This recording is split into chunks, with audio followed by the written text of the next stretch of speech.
دا زما تړلی لاس او ستا درنې درنې څپېړې یو وخت خو به جانانه دا حساب کې راولم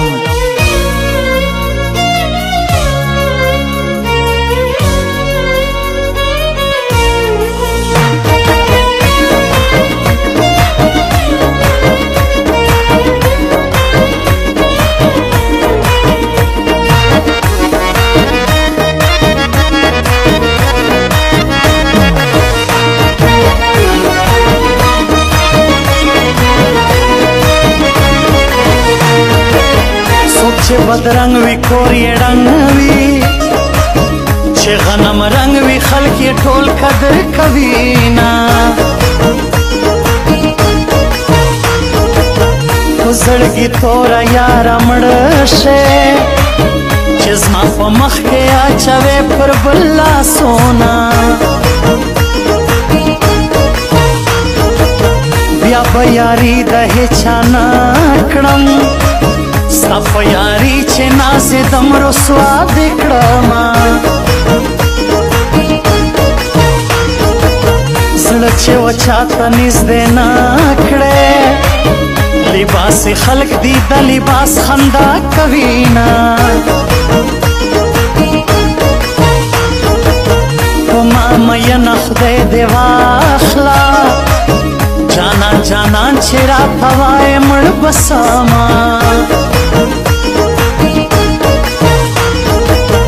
زه یې په کشره لور مین یم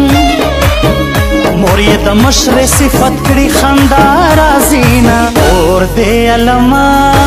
چاپېره اور دې په منځ کې زه وسوځېدمه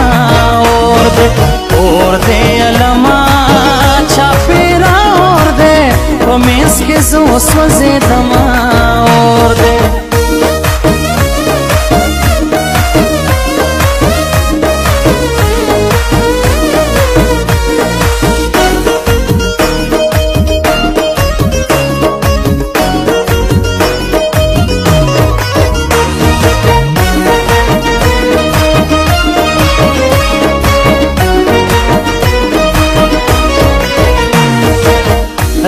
چې تور رنج در واخلم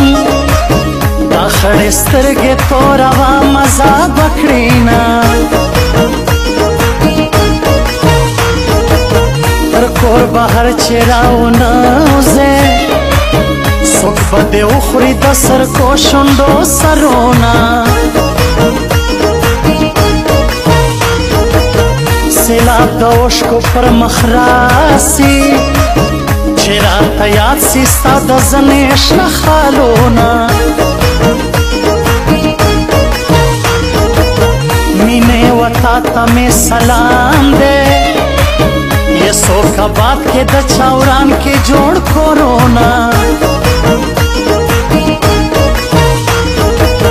دا پښتانه دی الله یو کی زه عبدالله ناصر بکړم دغه سوالونه بلتون د یار علم اور دے بس اور میں کور دے سمپور کے ژوند کوما سترګو سره سترګې مې چې ستا ولګېدې والله ډېرې ښایسته په زړه زما ولګېدې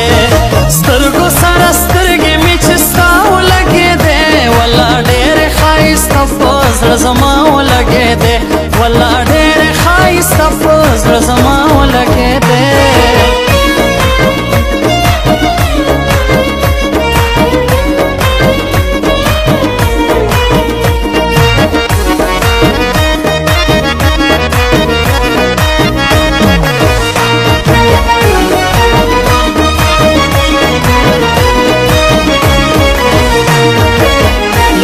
خندا بیا په ژړا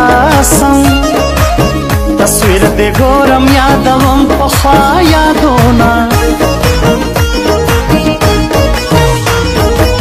ستا و تصویر ته شپه سحر کړم سحر غرمه غرمه ماښام کړمه میانه اخونده داسې تعویض راکړه چې یار مې خپل سی او زما ورک سی ټول غمونه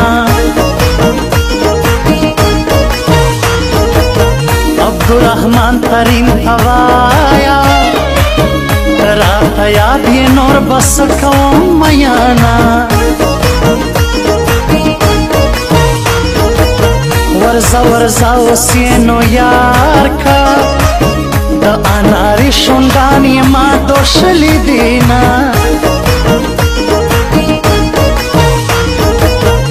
کا مهر کے پروانہ ستا حلیم دل سوز بد تر مر گیا گہو ماں اور دے علما چاپے